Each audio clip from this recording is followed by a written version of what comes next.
Hi everyone, it's Sean from Having Fun Repairs. Welcome back to the channel. A couple things that around the house that needed to get fixed. One, my son brought me his LED flashlight. Does turn on, but you can see it doesn't really stay bright. You shake it a little bit, it turns off. So figure out what's going on with that guy. Then I had this old metronome I used to use, and it's been obviously been in better shape. Ooh.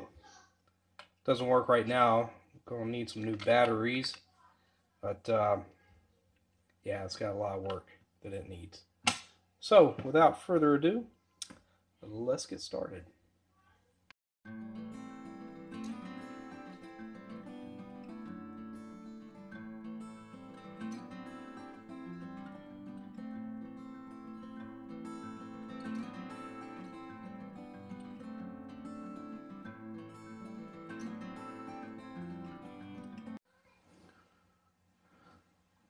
Okay, so what do we got? Well, open canister for flashlight, a little battery holding pack for 4.5 volts DC, your upper lens that went into here, some kind of spring mechanism that went on top of that, probably to allow for contact between the spring and that board. And then this right here, because if you look on the outer side of this housing, see you've got that metal ring there. It runs all the way down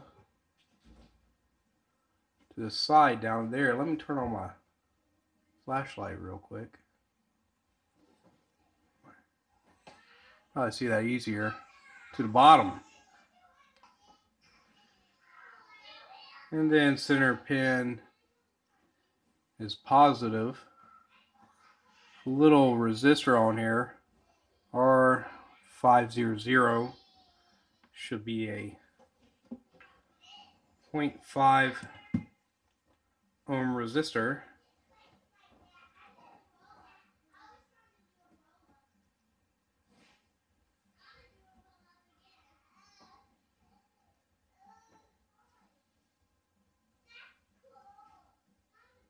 If I can get good enough contact on this thing. There we go. Yeah, right about there. But be honest, the resistor doesn't really go to anything. I mean, from ground to there. Then if I'm following this trace for the other side resistor goes to here. Imagine there'd be another resistor coupled over, but it's unpopulated. Right here looks like some type of transistor that'll be populated to the board, but it's not there either. And then that is from this post right here. We got the outputs going to this right here, that center pin where our positive is at. So a little 0.5 ohm resistor, SMD resistor, populate on here for no reason that I can tell. Maybe just to get the, simply just get the price of the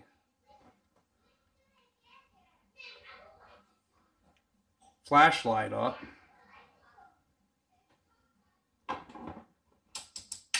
I ain't here. Probably talking about pennies and cents, but you know, this came in a package of 3 or 4. You sell hundreds and hundreds of these things, and I guess you eventually accumulate your dollar's worth for populating on an unnecessary component. Again, I don't know, it's just my thoughts. But the problem appears to be that this spring was soldered onto the center conductor,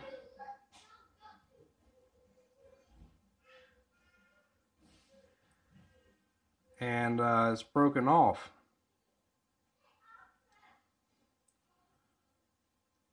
Which I would imagine would probably happen anyways, because, well, I don't know what the spring's made out of, or this right here, but if any of these metals are aluminum or aluminium, you can't solder to aluminum. But I mean, we can sure get this underneath the microscope and take a little closer look at it, and solder that back on and test it out and see what happens.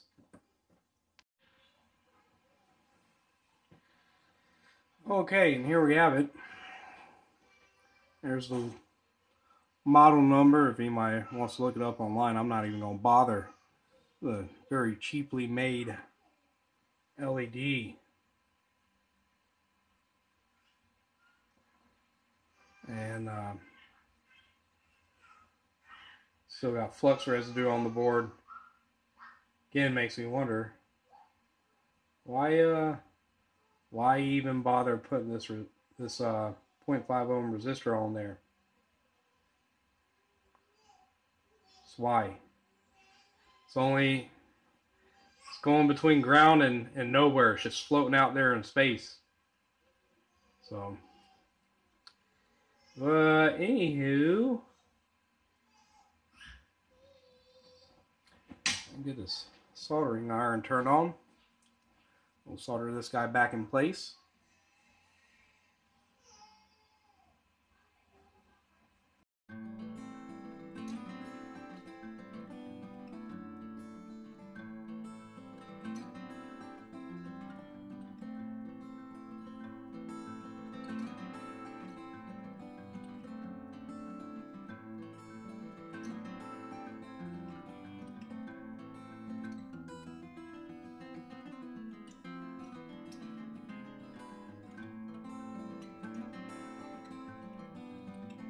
Kind of makes me wonder,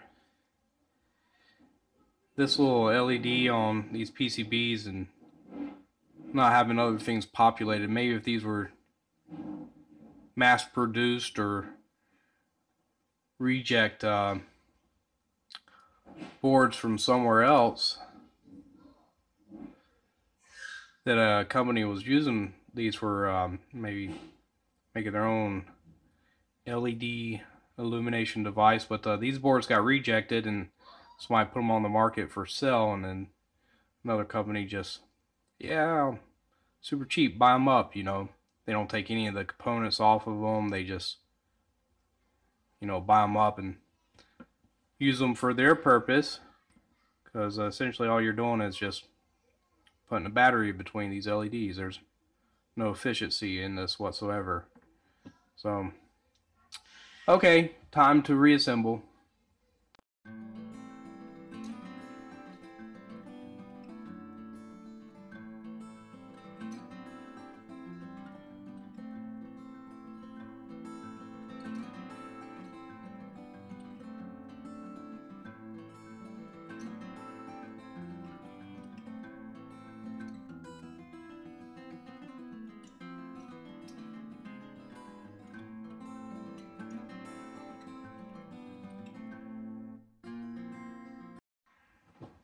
This one together, one down, another to go. So next up we have a Korg digital metronome, MA-20. I think that's the model number N222 right there.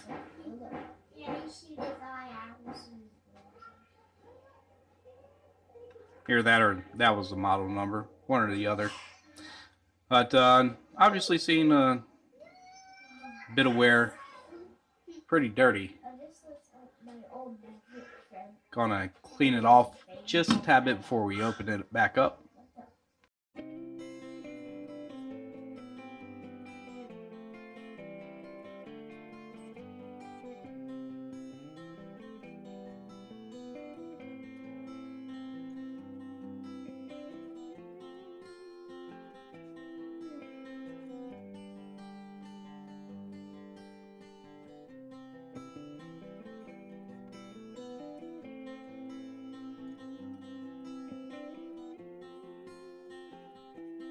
Now we'll open this thing up, and you know, I'm going to take apart this whole thing and get it clean, but right off the get-go there we see that these batteries have completely corroded.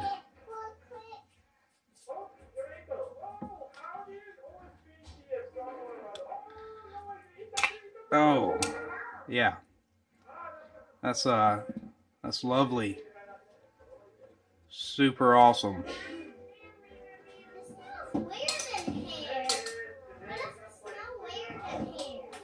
Probably the alcohol I was using to clean to clean this, buddy.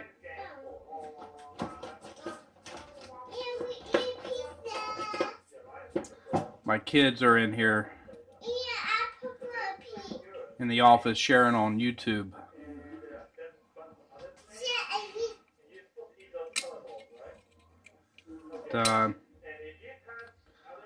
Hook a power supply to this just so we can test it out, make sure it's functional, but take this apart and clean up these terminals and go from there as well. Alright, have my DC power supply set to 3 volts and put it on here as best as I possibly can.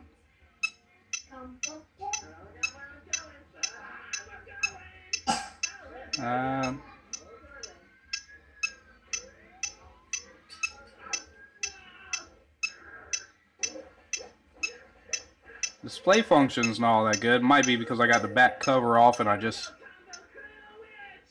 made some isopropyl alcohol that got down into the connector between the LCD and the board, but we at least know that it's functioning, so now we just need to get some things cleaned up and take it apart and give it a bit of a service.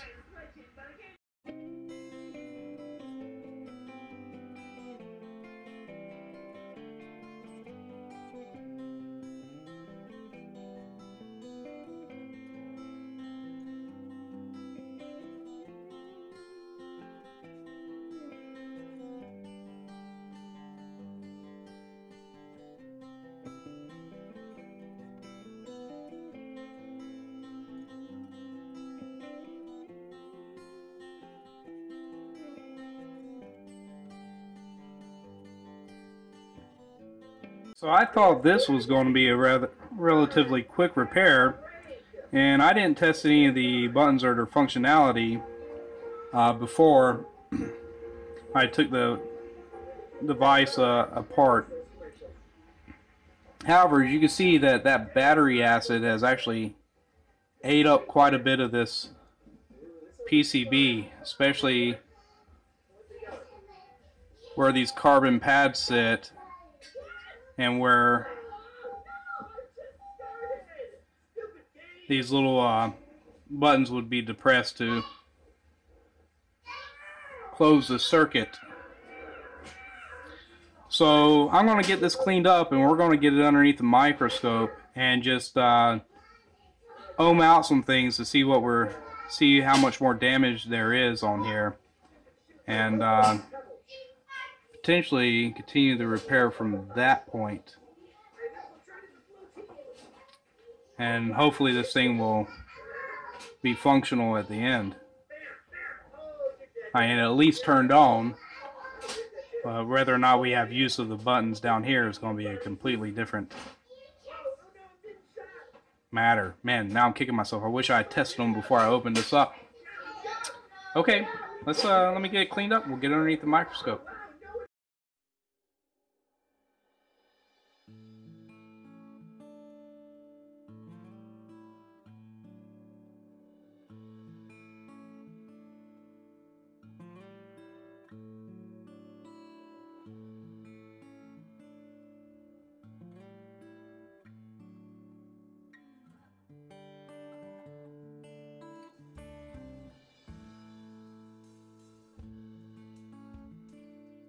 Okay, I've used isopropyl, I have scrubbed, I have even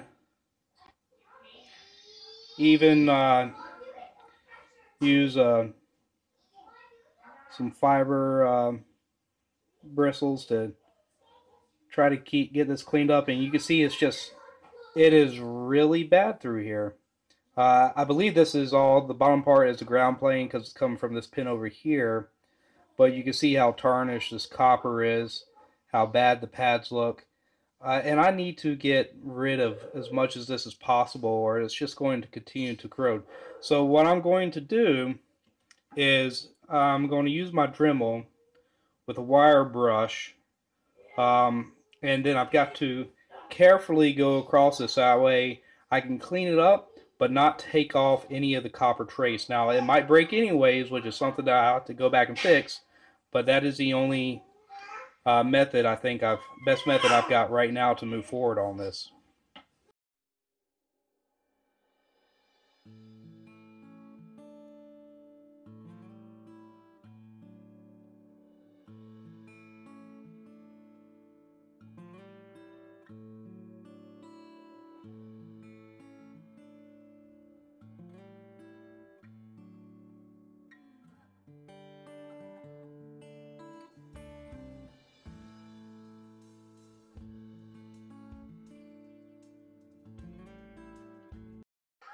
Okay.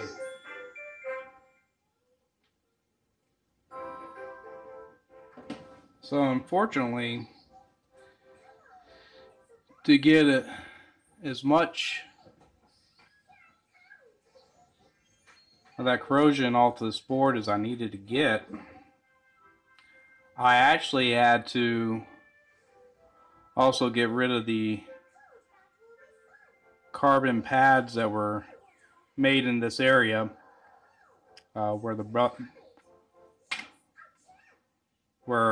buttons will depress, but we still have good copper here, so I think we can build these. This pad right here is completely missing out over this way, but I think we could build this back up with some fine wire. I had to go over some other areas of the board that look to have quite a bit of corrosion as well. We're going to get this underneath the microscope, and then from there we will work to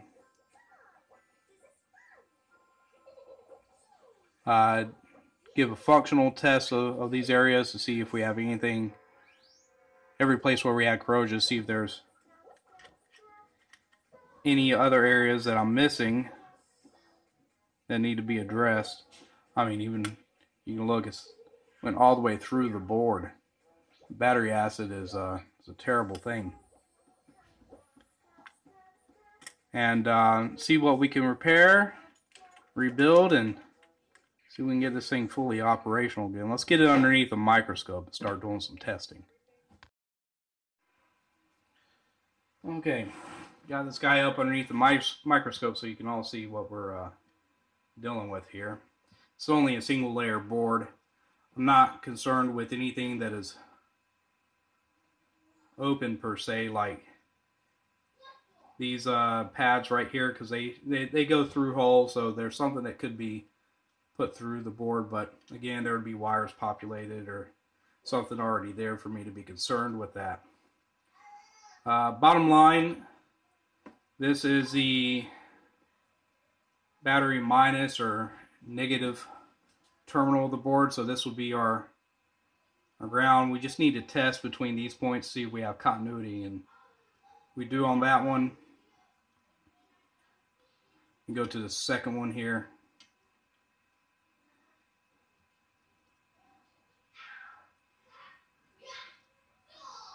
Oh, there we go. We do on this one as well. Now let's go to the third one.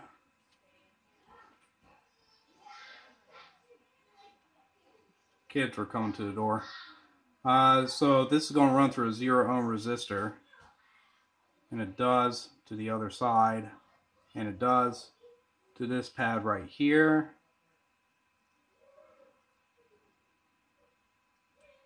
And we have continuity, so that's great. Now scooching over, let's go to this point, to this point. Got continuity here.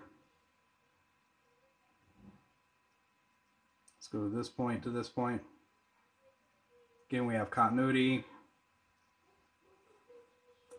And this point to this point. And we have continuity again.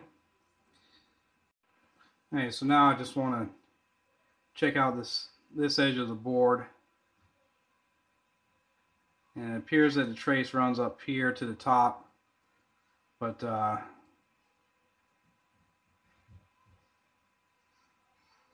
don't see it really going anywhere else.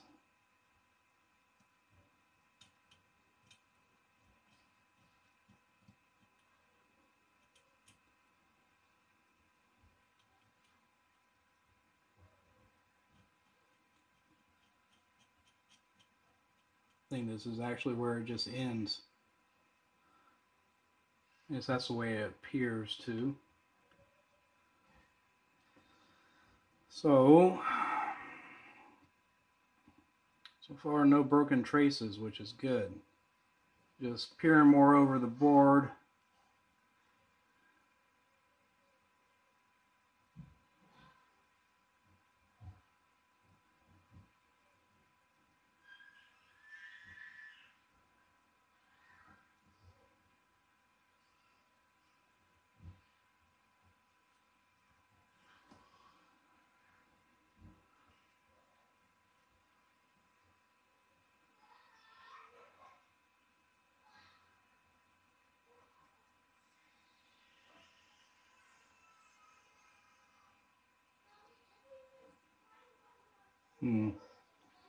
They're not connected. This one right here looks like it is. Okay, yeah, that's fine.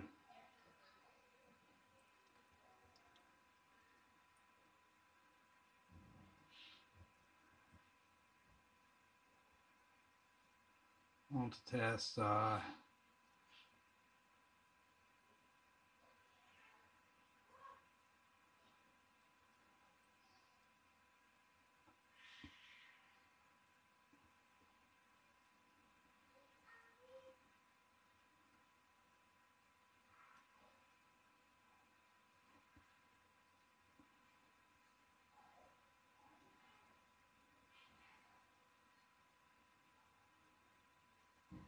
potential that this is a broken trace. But again, I got continuity there and there. Might have been looking at the wrong one. Is this the right pad? Yeah, there we go. Not the top pad. This one right here. Yeah, and there's continuity. And then this pad, I believe, goes to here.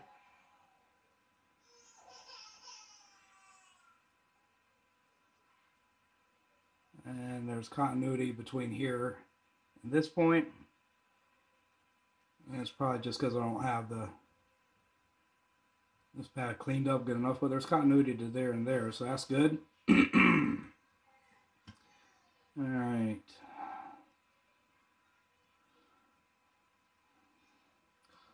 Also wanted to double check these guys. Just gonna poke into the board. And there's continuity, so that's good. What about this pad here? Plenty of continuity through there. What about outside the pad? See if I can poke a bit into that board.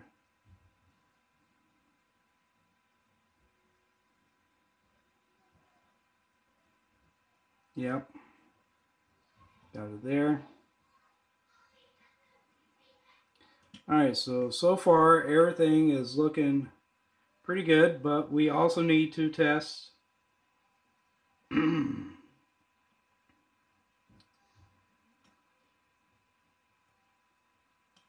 top portions of these pads. So I am willing to believe that this finds its way back up to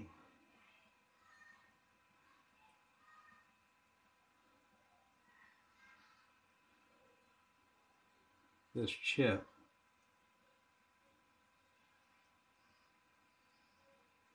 Yeah, I believe it does. It's going to be on this right side over here. So we're pulling something to ground, so it's definitely going to show up on this IC here and register that button press. So basically all we need to do is just test between the pad, and then I'll run my other probe across the IC, see if I pick up continuity anywhere. Low ohms. Yeah, I've got one right there, 2 ohms. Might be harder for y'all to see that, so I'll just, yeah, right there. Yeah, well, that's ground, my bad. Let me go between here and the pad. Yep, it's showing up. Alright, what about this second button?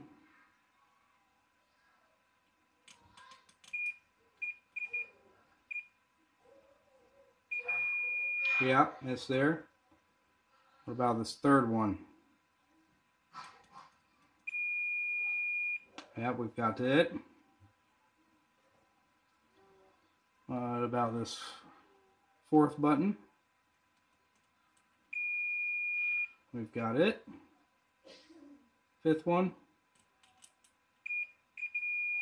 Got it. And the sixth one is going to be a little bit more difficult to repair because we're completely missing the trace from here to this point. That's where that trace was supposed to run. Either that or there was carbon built up between these points. So this is no longer connected. Okay. See, no continuity whatsoever.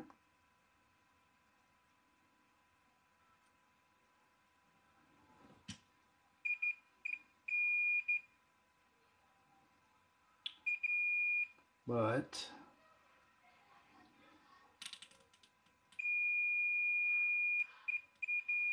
it is showing up on that IC as well. Then none of those top pads are shorted to each other, so that's good. I think we've got the corrosion cleaned up good enough. We got some repairs to do down here, but other than that, I believe we're good to proceed with starting to repair this thing. I pulled the hold on a second. Come back out of the microscope for a second. I took the piezoelectric speaker out of the case, set it aside. Our little liquid crystal display seems to be in good shape. Not seeing any issues with the elastomeric connector here, or zebra connector.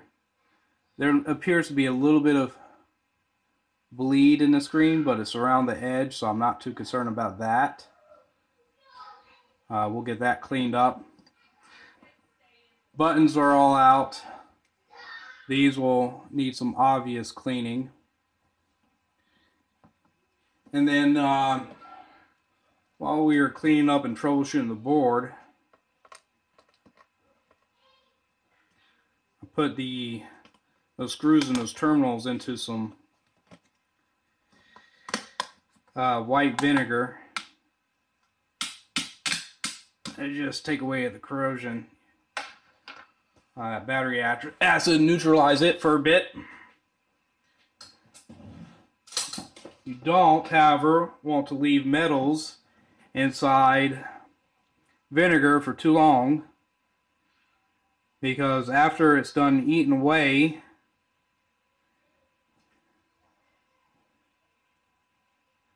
at the caustic element or corrosive element that's there, caustic compound, is that the word I'm looking for? It will begin to eat away at the actual metal, and you'll be left eventually with bad parts. So not too long in the vinegar. 1, 2, 3, 4, 5. I think there was at least 5 screws, but long enough to get them cleaned up a bit, in the least. And I think I'm at a good stopping point. I'll get the cases cleaned and washed up off screen.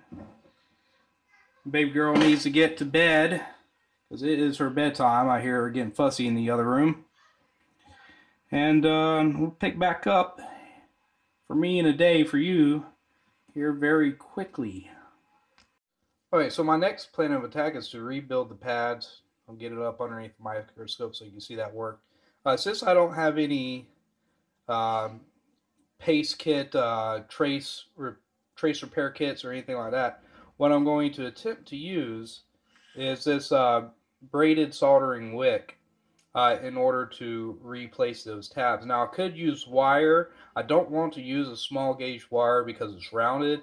I want to use this because it's flush, and I think that would be rather important when doing this repair, and along with putting those buttons back in, as far as having a nice flush surface for the button, the carbon pads on the bottom side of the buttons to depress and connect a circuit. So that's what I'm going to attempt to do.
Okay, so I've made all my pads. I might try to file them down a bit, just that way they're not so raised, and maybe that will even them out a little bit more too. I can't file too hard, otherwise I could break them off the trace. But just the surfaces the surface area I'd like to file down just a little bit to make sure they're all as even as possible. Now I'm also not going to go through here and put a bunch of conformal coating down. Use a UV light to heat it up to get it all where it should be and harden. So instead I'll just use some nail polish, which if I'll be honest with you, I did read in the manual once that in a pinch, clear nail polish could be used as a conformal coating. So take that for what it is and don't judge me. Anyways, let me test these.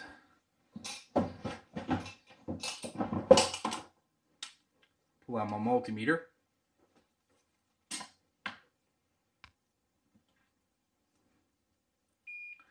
Alright, from ground to the bottom pads.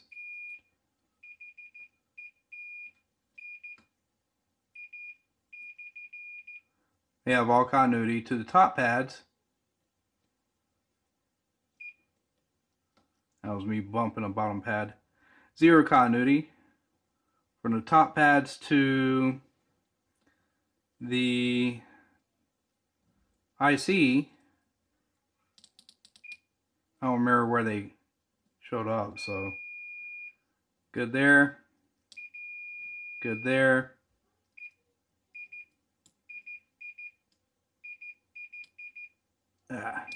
There we go, good there. Good there. Oh, skip too far down. Good there. And good there. So they're all not shorted against each other and making continuity. I know that was a bit annoying hearing all those beeps. But like I said, now it's just prettying everything up, and I cleaned our buttons off camera. Got the case nice and cleaned off camera. So now it's just, let's pretty up the board, let's get everything back together, and let's test it.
Okay, got it back together. I have not tried it out yet. Actually had 6 screws. One went missing. So I had to find one to fit, that would fit in there. And then I almost forgot to solder back in the post for our batteries, but let's turn it on.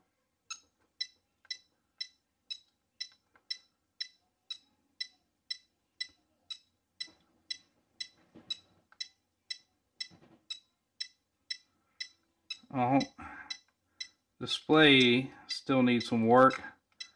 Might take it apart and clean that up. But let's try the buttons. Mute's working. That's good. Let me try to tap in the tempo.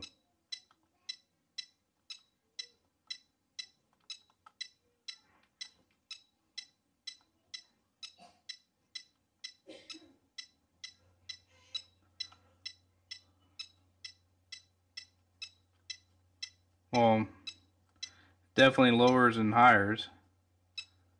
Now going to 80.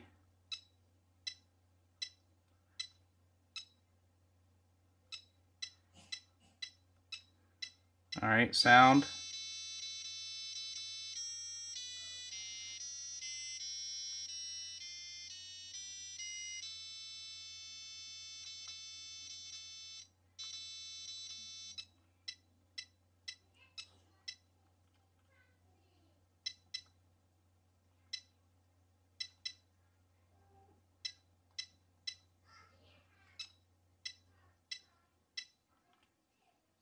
Yeah, all the buttons work.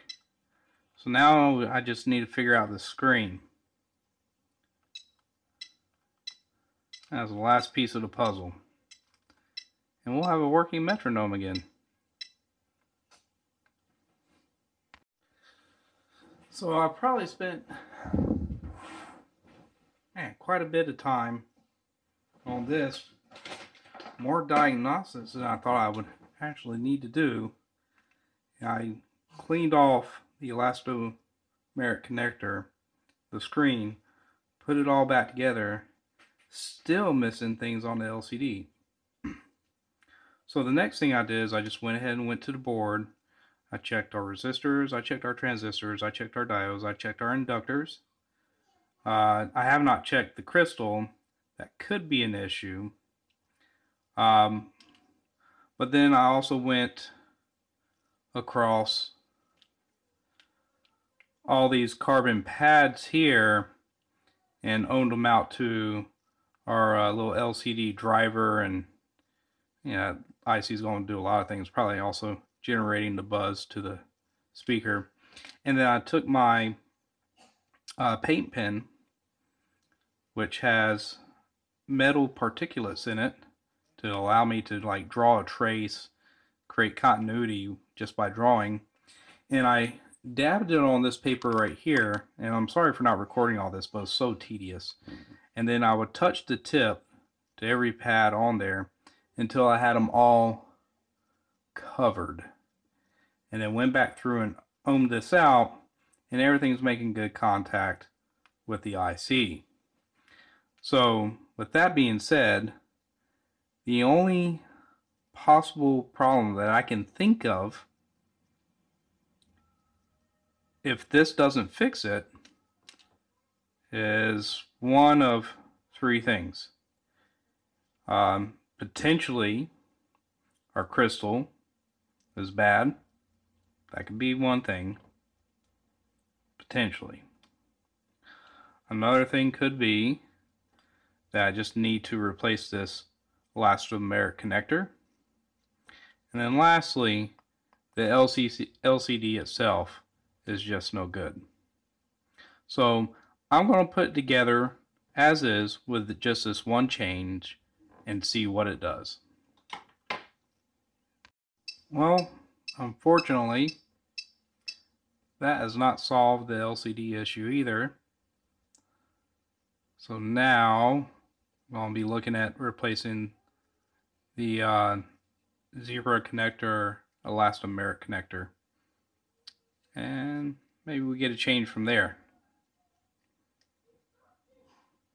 Oh, okay. So I may be getting too far ahead of myself and hearing hoofs and thinking zebra or unicorn, and instead of just assuming that it's a horse. Hopefully that analogy works out for this. But I think, I said, well, the next thing I want to do is replace the zebra connector, and I put, conductive ink down here, and also mentioned this potentially the crystal, could be this IC as well. But that being said, I might be going down a rabbit hole with this. Okay, and let me explain why. More than likely, this crystal is good. We will check that here in a minute as I hook things up to my oscilloscope. Okay. Secondly, I am beginning to think that these weren't carbon pads. More than likely, they were copper pads, right? And that they have gotten dark due to the same oxidation that we had occur because of the battery acid spilling out. The reason being for that is traditionally when you take off a zebra connector, elastomeric connector, whatever term you want to use, you do see copper pads versus carbon. Okay, now that's what I'm currently thinking. That could be the potential issue. And maybe we just need to, I need to get off this conductive paint and put something down that will clean these pads up and get them to the correct surface. You know, more than likely whatever data is coming across these pins is not being able to excite the crystals in the LCD through the elastomeric connector good enough. You know, that's just my thoughts. Now, I am going to try to remove what I believe is oxidation, and if it happens to be carbon pads and not copper pads, and I destroy it, oh well. Okay, you know, this is just me playing with this device, trying to get it to work back to the way it originally did. I might go through and, just because I am who I am, try to do the same thing on these pads that I did down here for these carbon pads that I eroded away while cleaning the board. But that's neither here nor there. But what we're going to go ahead and currently do is I am going to, I've currently got my benchtop power supply plugged up, it's not turned on. I am going to use my oscilloscope to check this crystal. And then I'm going to use the oscilloscope to check data across these pins. And then for this convenience sake, there are 20 total pins here, or pads. So for the purpose of me counting out what each pad is, I'm going to go 1 through 20, and you should know what I'm looking at while I'm recording the oscilloscope. Okay, so I have my oscilloscope on. You'll probably hear my kids playing, streaming in another room. That's what they do. It's also a reason why I don't live stream, because you would not believe the amount of times I have to, you know, actually be a parent. I've got 4 kids, and they do come in and interrupt quite often. And if I was to live stream, you would hardly see me behind the camera. But anyways, let's turn on this device. If you can't tell in that lower left-hand corner here, it is showing that we have a 4 megahertz sine wave. So this is a 4 megahertz crystal. Okay. All right. Now we're going to look at each pins or pads coming from ICE to the LCD, starting with pin 1. Looks like we're just getting 9.6 millivolts. That's kind of a low. I don't see any change. Could be suspect, could be not. So for pin 1, I'm just going to put an L underneath it for a low. Let's check out pin 2. Pin 2 we'll call low. Pin 3, we'll call that a low. Pin 4, call that a low. Pin 5, appears that we might be getting a bit of a square wave on pin 5.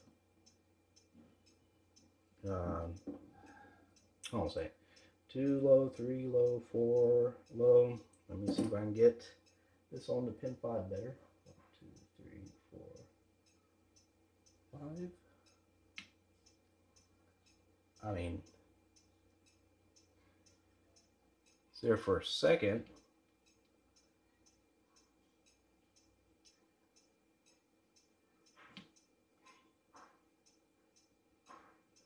Kind of getting a square wave every once in a while on pin 5. Wonder if it's going between low to high. I'm going to put a question mark on that. Let's go to pin 6. 1, 2, 3, 4, 5, 6.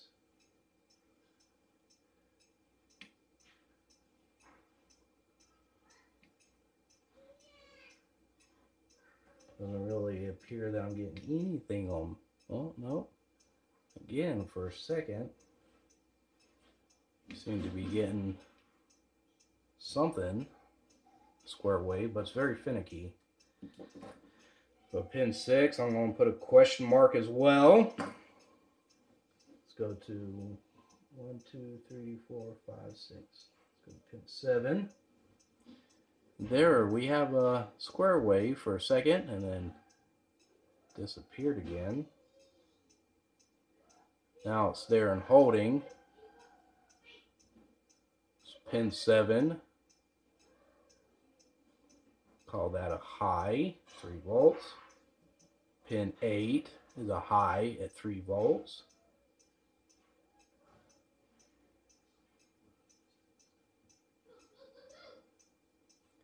Pin 9 is a high at 3 volts. 7, 8, 9. We'll say high, high, high.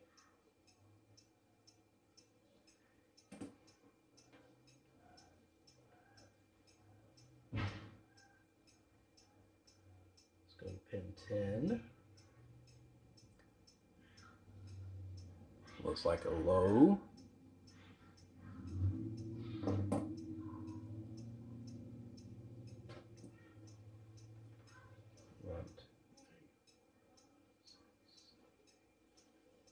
Let's go to 11. That switches, pin 11 switches from high to low.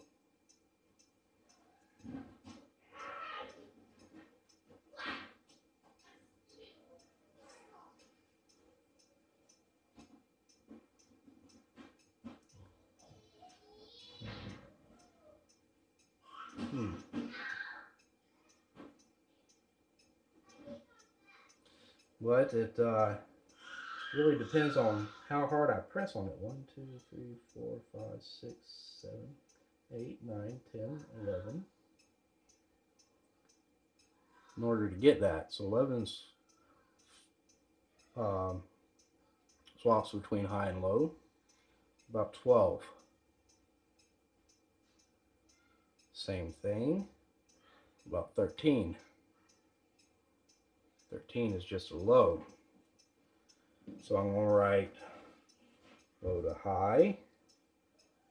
Low to high on 12. 13 is just a low. Let's look at 14.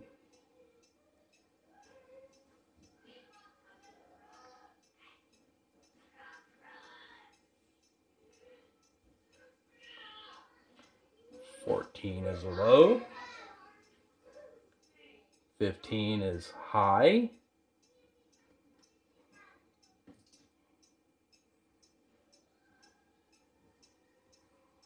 Let's go to 16.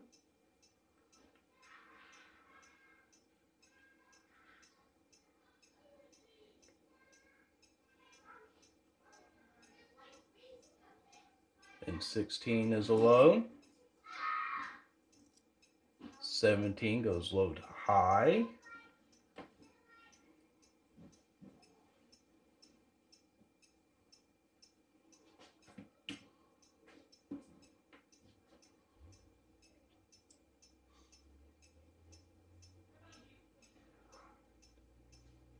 (13, 14, 15, 16, 17). Let's check out 18. Goes low to high. 19, low to high, and 20, low to high.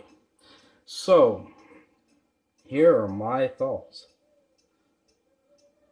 I believe that some of these that are stuck on a low should be swapping between low and high, because as that little LCD metronome, the visual display goes left to right, we should see it that when those crystals are excited, that DC voltage and square wave show up. Okay? So that's my thoughts. So that's going to lead me to first trying to do some things on these pads to see if I can get the, what I hope is oxidation, cleared off of them. Okay, so I am going to use two methodologies for different kind of methodologies for cleaning up this pad, although they kind of perform the same function. Now, in a tub to my right, I have ketchup, and in a tub to my left, I have some Barkeeper's Friend that I've added a little bit of water to. There goes the ketchup. There goes the Barkeeper's Friend, which I've added water to. Now, copper reacts to air by developing a layer of copper oxide, and that oxidation, probably also got worse as that battery acid spilled. Now, there's a way to remove, old housewives method for removing oxidation on copper pots and stuff, and by slathering some ketchup onto the copper, leaving it for a bit, because the weak acid and salt that is in the ketchup will remove or dissolve that oxidation. In the same regard, Barkeeper's Friend, there's a powdered cleanser in there called how you pronounce it? Oxalic acid? Oh, somebody smarter than me put the pronunciation in the whole comment section. But, I use it for cleaning pots and pans around the house, and it does a really good job as well. So I'm going to employ these two methods for cleaning up this board, or these pads down here.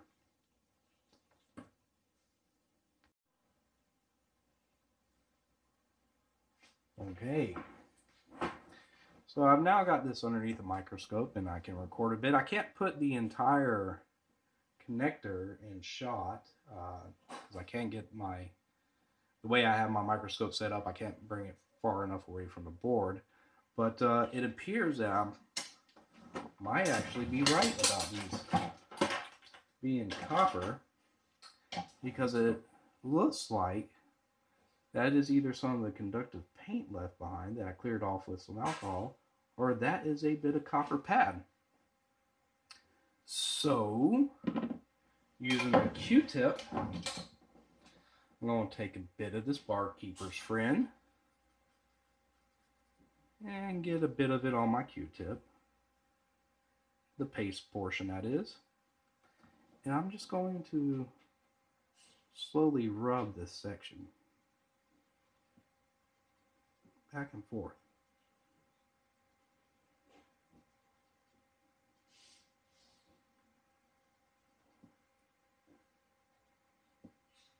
And would you look at that?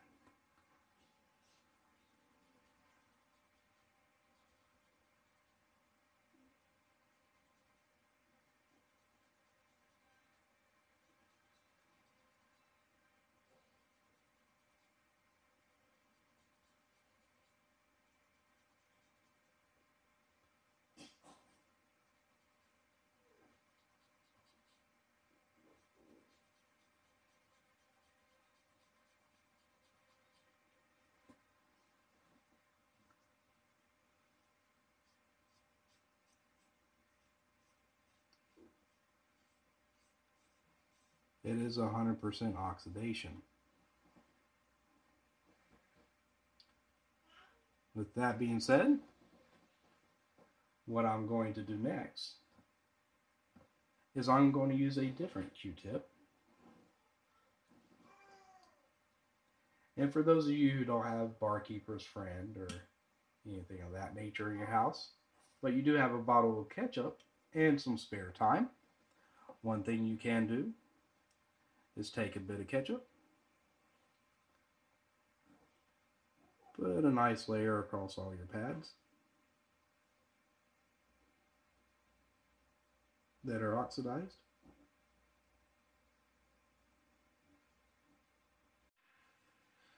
Now that I have some ketchup smeared across all these pads, I'm going to leave it on for approximately 20 minutes and then wipe it clean. So we will be back once that time has elapsed.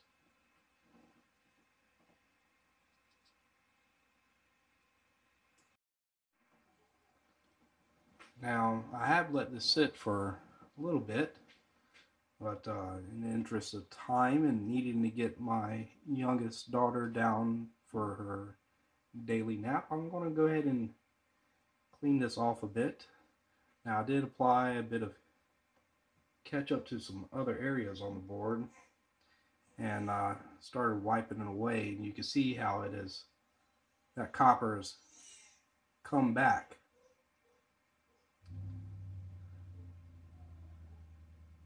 So it does work, you need to give it time, and lots of time.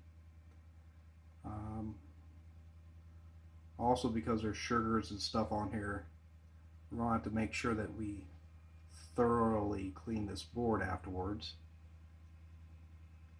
You can see that it started to erode away quite a bit of this oxidation on these pads here. Again, ketchup can work, you just need to give it time. So what I am going to do, since I feel like I have demonstrated this good enough, is off camera I'm just going to get these pads cleaned up and put it back together and see if that resolves the issue before we start cutting new elastomeric connectors or anything. Well, we're back. Daughter's up from the nap. They both joined me in the room to watch a little bit of Gabby Dollhouse on the TV, but you can see it's cleaned up rather nicely. And what we're going to do next is go ahead and hook this back up to my benchtop power supply and probe these pads again to see if there are any changes to what we have previously recorded. Alright, see if I can get this thing to focus. It's trying to. There we go. And let's start going through and checking again. Starting again at pin 1 was previously a low. Still low. Pin 2 was a low. Still low. Pin 3, low. Still appears to be a low. Pin 4 was low, still low. Pin 6 we found questionable, or pin 5, sorry. We're now getting a solid high on pin 5. Pin 6 was questionable. Now we're getting a solid high on pin 6. Nice square wave. Pin 7 was a high. Pin 8 was a high. Pin 9 was a high. Pin 10 was a low. Pin 11 was a low to high. See that happening. Pin 12 was low to high. We see that happening. Pin 13 was a low. Pin 14 was a low. Pin 15 was a high. Pin 16 was a low. Pin 17 was a high. Now we're getting low to high. Or maybe it was a low to high. Yeah, 17 was a low to high. 18 was a low to high. 19 was a low to high. 20 was a low to high. Now I am a bit concerned about pins 1 through 4 being a low, but we do have changes, pins 5 and pin 6. So it's enough for me to want to put this back together and see what we get before troubleshooting more. Alright, moment of truth. Womp womp womp. So unfortunately we still got some issues. Okay, just to go over a couple things I've done while off camera. I went ahead and grabbed some elastomeric connectors and cut one to the same size as the old one that was on the board. As long as you measure the height and width or depth, I don't know which way you'd look at it. So bottom to top, and then the distance between side to side. The length doesn't matter. You can just buy whatever and use it as a suitable replacement. As long as you cut it. Cutting is simple. Just get yourself a X-Acto knife or razor and butt rest them up to each other, and then trim the end, and you'll have little pieces left over. Additionally, what I've gone ahead and done is I have resoldered or basically reflowed every pin with my soldering iron to the PCB. Some things I want to show you as I was playing around, and I was goofing around on the board a bit outside of those things, doing those things, and I did notice this measuring from ground to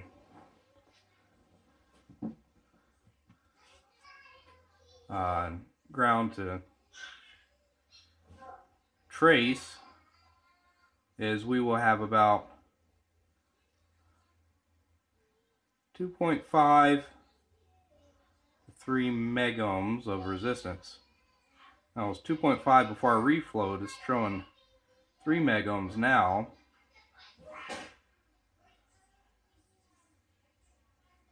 Now I want to make sure that none of these are shorted together. 22 megohms, 23, 23, 23, 23, 23, 23, 23, 23, 23, and so forth and so on. Again, this is in the megohm range, so that is going to be perfectly fine.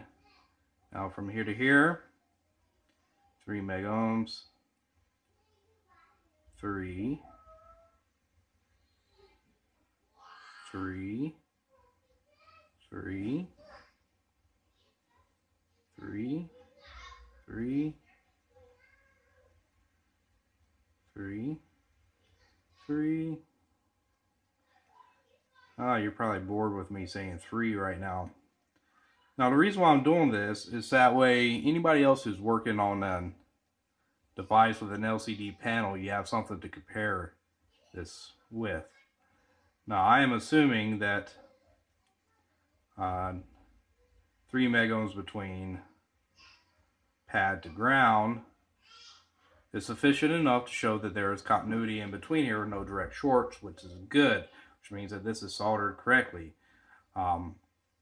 Now, and that would keep me from having to check every resistor and diode and capacitor on the board, which I did anyways off camera. Again, we have no direct shorts through here. We refresh this. I did mention that these were about 2.5 megohms before I resoldered to the board, so that might make a difference. It might not. But I was also playing around with the oscilloscope a bit, and I wanted to span out change my horizontal or span per division so I can get a much wider view of that signal as it comes through. And I discovered something which I think you might find interesting. So hold on a second and I will show you. Okay, I've got everything hooked back up. Let me turn this on and then we can look at it through the oscilloscope again. it is on. Now, I didn't mark what, write down what the span per division of my horizontal was before this. But I did write down lows and highs. But now that I've spanned out, you can actually see that entire signal. Now, before I reflowed that chip, pin 1, when we originally looked at it, was a low. Before I reflowed the chip, all I saw was a step down ladder per se on the signal. But now that it's reflowed, it appears as if it's oscillating. And that to me tells me that that portion of the LCD will have crystals that are excited and then unexcited, meaning that they're going to turn on and turn off. This could be a good thing or it could be a bad thing. Oh no, this is definitely a better thing. But I'm not too sure, and I'll go through all the rest of the 20 pins. I'm not too sure this is going to completely fix our issue. And I'll let you know here in a minute. So there goes pin 1. Here goes pin 2, 3, 4, 5. This one's just a ladder. It's not moving, meaning that portion of the LCD display is probably always on. 5, 6. This one's just a square wave. Again, I assume that that portion of the LCD is probably always on. 7. Oscillation, so changing segments on the LCD display. 8. Oscillating. 9. Again, probably an always on section. 10. Now we got a low, that's probably an always off section.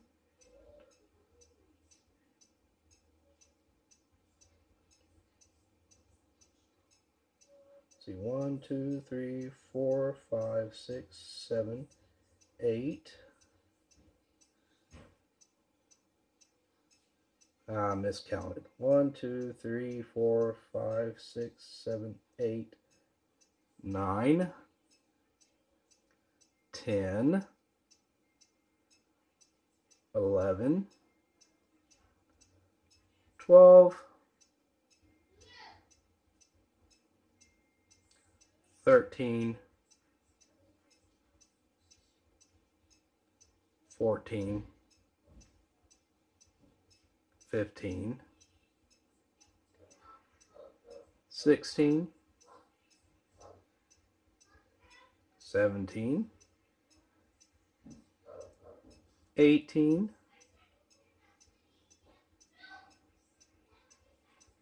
19, and 20.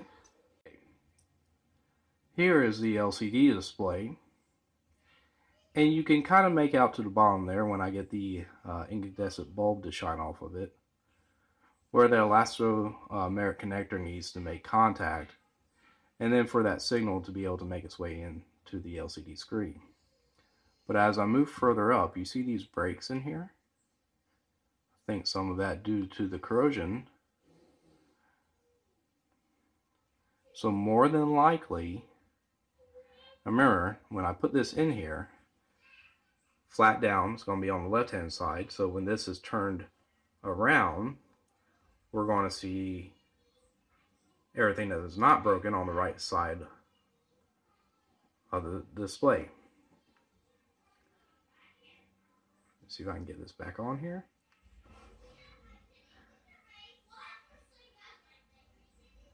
But more than likely, this screen is going to need to be replaced. We're going to make a kind of a Hail Mary of it. We've reflowed the board. We've took some more measurements. I'm going to get it back into its case with a new cut elastomeric connector. And we're going to see what happens.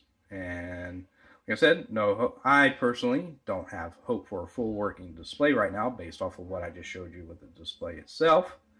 But who knows, it might look at least a little bit better. Okay, I'm not sure if that last segment will be usable. We tested with the new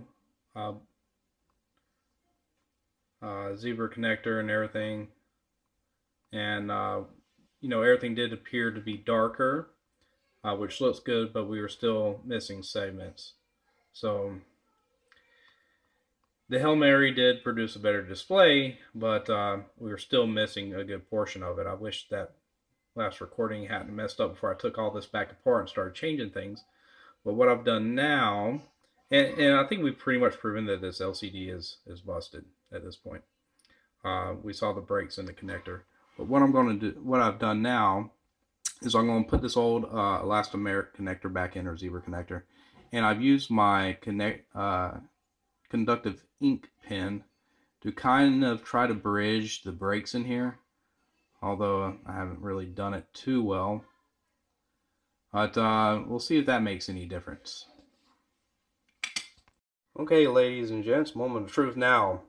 I ended up just flooding that entire connector, bottom of the LCD, with my conductive paint pen, and then with a pair of tweezers started scraping out the areas that I didn't want bridged. And that was very time consuming, let me tell you. Extremely time consuming. I don't think anybody in their right mind would actually go to such length trying to get this device repaired. And but we're about to test it out here in a second. This has been a long enough video, so I appreciate all of you who have remained on the channel, who's gone through the entire painful process with me. And let's test it out. Yeah, I don't... not too sure how I feel about this. I mean, we've restored quite a bit of the display. I mean, it's acting up a little bit, but I mean, all of our buttons work. I can decrease the tempo, increase the tempo.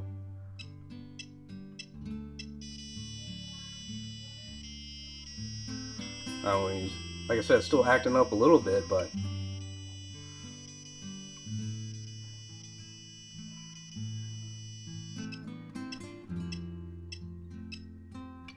I change my beats per minute. Yeah, 3, 4, 5. Yeah, still good enough for functionality. Can I tap in my beat?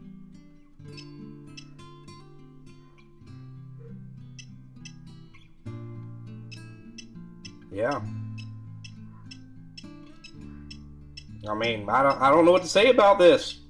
Is this a fix, or is it a quasi fix? I mean, what is this? And is it a lasting fix? Probably not. But all right, cool. I like it. I don't know what to say. If you found this video useful as you troubleshoot your own devices with LCD displays and stuff, and maybe I suggest using this. Like I said, I had to flood it, and then carefully I used my heat gun to dry it out, and then carefully use my tweezers to pick apart, and hopefully I've added some photos up in here for y'all to see. But man, thank you for your time. If you enjoyed this video, please consider subscribing to this channel for more repair videos. I still got a restoration of an amp I'm working on in the background, among other things. And consider giving this video a thumbs up. And if you didn't like the content, thought this video was way too long, I agree with you, it was way too long.